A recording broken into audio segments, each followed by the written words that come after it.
ರೀತಿಯಾದಂಥ ಮಂತ್ರಿಗಳ ಹಸ್ತಕ್ಷೇಪ ಆಗಲಿ ಅಥವಾ ಇನ್ಫ್ಲುಯೆನ್ಸ್ ಆಗಲಿ ಇನ್ನೋರ್ವ ಯಾರದೇ ಇನ್ಫ್ಲುಯೆನ್ಸ್ ಆಗಲಿ ಹಸ್ತಕ್ಷೇಪ ಆಗಲಿ ಅದರಲ್ಲಿ ಇರೋದಿಲ್ಲ. ಈಗ 52 ಜನರನ್ನು ಕಾಲ್ಫಾರ್ಮ್ ಮಾಡಿ 51 ಜನರಿಗೆ ನಾವು ಅವರ ಇದಕ್ಕೆ ನಾವು ಪೋಸ್ಟ್ಗೆ ಅವ್ರನ್ನ ತಗೊಂಡ್ವಿ. ಒಬ್ಬರಿಗೆ ಅನ್ಯಾಯ ಆಗಿದೆ ಅಂತ ಸ್ಪೆಸಿಫಿಕ್ ಆಗಿ ವಿದ್ಯಾ ಗೋವಿಂದ್ ಪೂಜಾರಿ ಅವರ ಬಗ್ಗೆ ತಾವು ಸದನದ ಗಮನಕ್ಕೆ ತೆಗೆದುಕೊಂಡು ಬಂದಿದ್ದೀರಾ. ಆದರೆ ತಮಗೆ ಹೇಳಲಿಕ್ಕೆ ಬಯಸ್ತೇನೆ, ಅಂಗನವಾಡಿ ಕಾರ್ಯಕರ್ತೆಯರು ಮತ್ತು ಸಹಾಯಕಿಯರ ಸ್ಥಾನಪಲ್ಲಟವನ್ನು ಅವರ ಏನು ಕಂಪ್ಲೀಟಾಗಿ ಅವರು ಏನು ಕೆಲಸ ಮಾಡ್ತಾರೆ ಅದರಲ್ಲಿ 2 ಸಾರಿ ಮಾಡುವಂಥ ಅವಕಾಶ ಇಲ್ಲಿಯವರೆಗೆ ಇತ್ತು.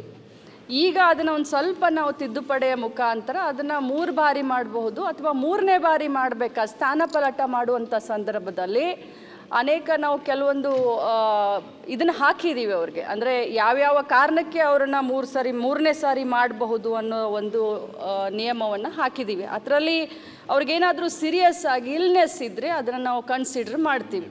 ತಮಗೆ ಏನು ಇದು ಸ್ಪೆಸಿಫಿಕ್ ಆಗಿ ವಿದ್ಯಾ ಗೋವಿಂದ್ ಪೂಜಾರಿ ಅವರಿಗೆ ಏನು ತೊಂದರೆ ಆಗಿತ್ತು ಇದನ್ನು ನಾವು ಗ್ರಾಮ ಪಂಚಾಯಿತಿಯಲ್ಲಿ ನಾವು ಬೋರ್ಡ್ಗೆ ಹಚ್ತೀವಿ. ಇಂಥವ್ರು ಆಗಿದ್ದಾರೆ, ಯಾರ್ದಾದ್ರೂ ಆಕ್ಷೇಪಣೆಗಳಿದ್ದರೆ ಕೊಡಿ ಅಂತ ಹಚ್ಚಿದಾಗ ಆಕ್ಷೇಪಣೆ ಬಂದ ಕಾರಣಕ್ಕೆ ಅವರು ಒಬ್ಬರದನ್ನು ನಾವು ತಡೆ ಹಿಡಿದಿದ್ವಿ.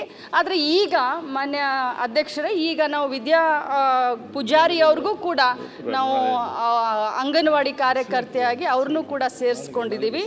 ಮತ್ತು ಇದರಲ್ಲಿ ಯಾವುದೇ ರೀತಿ ಯಾರಿಗೂ ಕೂಡ ಅನ್ಯಾಯ ಆಗಬೇಕು ಅಂತ ನಮ್ಮದಾಗಲಿ ನಮ್ಮ ಇಲಾಖೆದಾಗಲಿ ನಮ್ಮ ಸರ್ಕಾರದಾಗಲಿ ಇದರಲ್ಲಿ ಯಾವುದೇ ರೀತಿ ಹಸ್ತಕ್ಷೇಪ ಇಲ್ಲ. ಎಲ್ಲರಿಗೂ ನ್ಯಾಯ ದೊರಕಿಸಿಕೊಡುವಲ್ಲೇ ನಾವು ಕೆಲಸ ಮಾಡ್ತೀವಿ.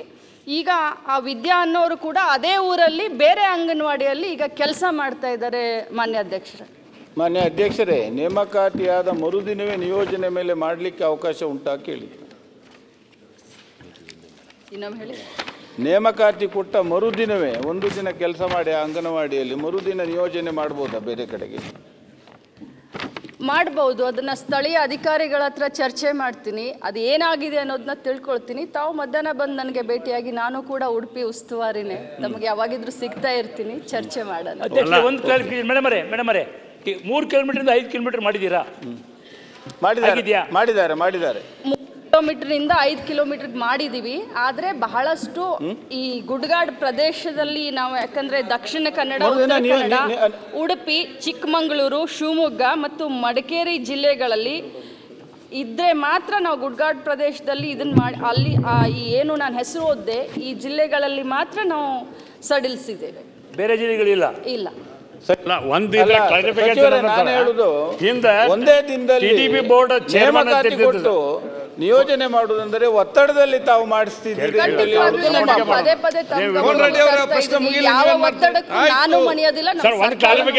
ಮಾಡ್ತಾರ ಪ್ರಾಕ್ಟಿಕಲ್ ಆಗಿ ಸಹಜವಾಗಿ ಮಾಡ್ತಾರ ಕೇಳುದು ನಾನು. ಒಂದೇ ದಿನ ನೇಮಕಾತಿ ಕಂಡು ಬಂದಲ್ಲಿ ಖಂಡಿತವಾಗ್ಲೂ ಅಧಿಕಾರಿಗಳ ಮೇಲೆ ನಾನು ಕರೆದು ಮಾತಾಡ್ತೀನಿ. ಯಾಕಂತಂದ್ರೆ ಅದನ್ನ ತಿಳ್ಕೊಳ್ಳದಲ್ಲೇ ಮಾತಾಡೋದು, ಸದನದ ಎದುರುಗಡೆ ಮಾತನಾಡೋದು ತಪ್ಪಾಗುತ್ತೆ.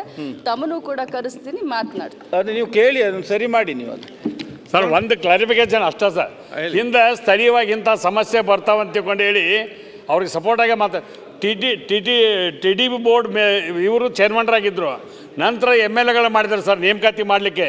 ಲೋಕಲಾಗಿ ಇಂಥ ಸಮಸ್ಯೆಗಳು ಬರಬಾರ್ದು ಅಂತ ತಿಳ್ಕೊಂಡು ಹೇಳಿ ಮುಂದೆ ಅದ್ರ ಕೇಂದ್ರ ಸರ್ಕಾರದ ಒಂದು ಡೈರೆಕ್ಷನ್ ಬಂದು ಅದನ್ನು ಜಿಲ್ಲಾಧಿಕಾರಿಗಳ ಅಧ್ಯಕ್ಷತೆಯೊಳಗೆ ನೇಮಕಾತಿ ಮಾಡ್ಬೇಕಂತ ಮಾಡಿದ್ರು. ಸ್ವಲ್ಪ ಅದ್ರ ಬಗ್ಗೆ ವಿಚಾರ ಮಾಡಿ ಸ್ಥಳೀಯವಾಗಿ MLAಗಳಿಗೂ ಕನ್ಸಲ್ಟ್ ಮಾಡುವಂಗೆ ಮಾಡ್ಬೇಕು. ಅದಕ್ಕೆ ನೇಮಕಾತಿ ಅದು ಒಂದು ಸೈಡ್ ಹೋಗ್ಬಿಟ್ರೆ ಇದ್ದ ಸಮಸ್ಯೆ ಜಾಸ್ತಿ ಇದೆ, ಇನ್ನು ಜಾಸ್ತಿ ಸಮಸ್ಯೆ ಮಾಡಬೇಡಿ. ಜಿಲ್ಲಾಧಿಕಾರಿ ಮಾಡಲಿ, ಸರ್ಕಾರ ಗಮನಕ್ಕೆ ತಂದೆ ಸರ್. ಇದು ನಿಷ್ಪಕ್ಷಪಾತವಾಗಿ ಟ್ರಾನ್ಸ್ಪರೆನ್ಸಿ ಇರಲಿ ಅಂತ ಆನ್ಲೈನ್ ಮುಖಾಂತರ ನಾವು ಇದನ್ನ ನಾನು ಮಂತ್ರಿ ಹೇಳಿದಾಗ ಹೇಳ್ತೇನೆ, ಇದಕ್ಕೊಂದು ಗೈಡ್ಲೈನ್ಸ್ ಇದೆ. ಆ ಗೈಡ್ಲೈನ್ಸ್ ಬಿಟ್ಟು ಅಷ್ಟು ಸುಲಭ ಹೋಗ್ಲಿಕ್ಕೆ ಆಗುದಿಲ್ಲ. ಈಗ ಇವರ ವಿಚಾರದಲ್ಲಿ ಆ ಗೈಡ್ಲೈನ್ಸ್ ಪ್ರಕಾರ ಏನೋ ತಪ್ಪಿ ಹೋಗಿದ್ದಲ್ಲಿ ಮಂತ್ರಿಗಳ ಗಮನಕ್ಕೆ ತನ್ನಿ, ಅವ್ರು ಜಿಲ್ಲಾಧಿಕಾರಿ ಮುಖಾಂತರ ಸರಿಪಡಿಸ್ತಾರೆ. ಮತ್ತೆ ಇದ್ದ ರೀತಿಯಲ್ಲಿ ಇರಲಿ, ಸಮಾಧಾನ ಇದ್ದಾರೆ. ಅಲ್ಲ ಸರ್, ಅದು ಏನಕತ್ತಿ ಅಂಗನವಾಡಿಗೆ ವಾಂಟೆಡ್ ಮಾಡಿದಕ್ಕೆ ಎಲ್ಲರೂ MLAಗಳು ಕಡೆ ಬರ್ತಾರೆ. ಅವರು ಅದಕ್ಕೆ ನಮ್ಗೆ ಅಧಿಕಾರ ಇರಂಗಿಲ್ಲ. ಮನೆ ಅಧ್ಯಕ್ಷರ ಮಾಡ್ಬೇಕು. ಅದಕ್ಕೆ ಗಮನಕ್ಕೆ ತಂದ್ವಿ. ಅಧ್ಯಕ್ಷರ ಒಂದು ನಿಮಿಷ ಒಂದು ಪಾಯಿಂಟ್ ಹೇಳ್ಬಿಡ್ತೀನಿ.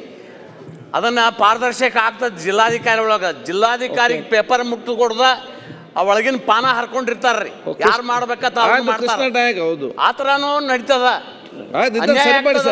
ನೋಡಿ, ಅಧಿಕಾರಿ ಮಾಡೋ ತಪ್ಪನ್ನು ಸರಿಪಡಿಸಲಿಕ್ಕೆ ನಾವು ಶಾಸಕರು ಮತ್ತು ಮಂತ್ರಿಗಳು ಮತ್ತು ವಿಧಾನಸಭೆ ಇರುವುದು. ಏನಾದರೂ